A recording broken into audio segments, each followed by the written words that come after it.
So, hello everyone and welcome back to my channel.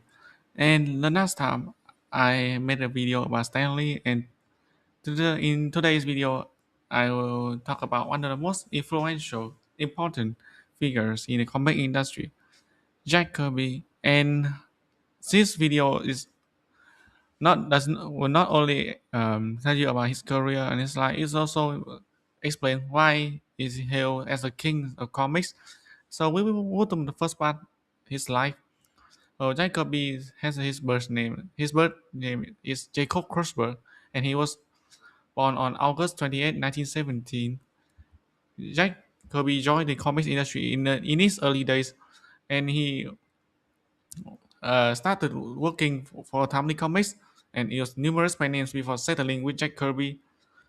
And also, he and his best partners back then, Joe Simon, also worked for National Comics Publications, later known as DC and at this period of time, this is the World War II, and Jack is also drafted for the U.S. Army, and during this World War II period, Kirby, alongside with Joe Simon, spent a number of years in the U.S. military in World War II. He also landed in Normandy in August 1944 and was assigned to draw maps and pictures as a scout.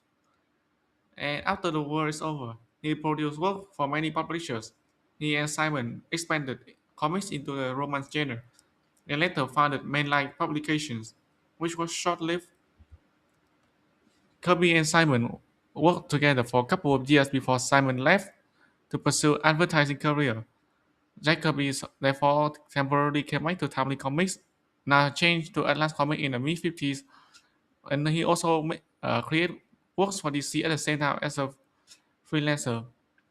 And in this period, Jack Kirby is most known for his work for Marvel Comics, and in 1958 he parted ways with DC and started working for Marvel. And with Stanley, they created, they co-created um, the most iconic figures, the most iconic period for the Marvel, from the Silver Age. However, the tie between Kirby and Lee ended in 1970 due to mistreatments from to join DC again. And at DC, he was given creative freedom, and the most notable works of Kirby in that period is called Forward, which introduced the New Gods, Mr. Miracle, and the Forever People. And in addition to his artistic efforts, Kirby proposed to publish his Forward into square bubbles, which was known as the paperback. However, his new period with DC did not end well, as many in DC clashed with his views, and many resented him due to concern that he would take over their jobs. So he worked with Marvel again in several projects before leaving them for good in 1978. And in the 80s, Jacoby started work in the animation field, where he worked in various projects in the same decade, and also he released his indie works. So in the twilight period of his life, Kirby worked independently and collaborated with numerous creators of the comics industry. He passed away in 1994, left behind a massive legacy for the next generations of writers, colorists, and readers. So we move to the second part. Why is he hailed as the king of comics? Firstly, let's talk about his opinion about heroism. According to Kirby, heroism can be personified and should serve a humane ideology and for a better purpose of humankind. That's why he co-created Captain America in the Golden Age, and that's why he's um, was stuck in a long period with a with a superhero genre, because that transcended his ideology, it transcended his opinion, narrative approach. So as I mentioned, as I mentioned above, it could be believed in a more human version of heroism. So he was willing to let his heroes become more flawed, but still hand themselves for the better. They still bring themselves to the better. the art style. Jack Kirby himself was influenced by many other artists, predecessor artists, and he brought it in into the style, hence creating his distinctive art style that many other critics had learned from him in years later.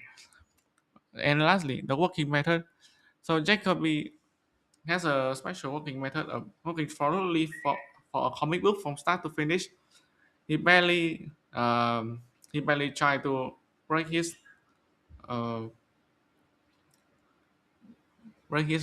momentum in the process of creativity, and that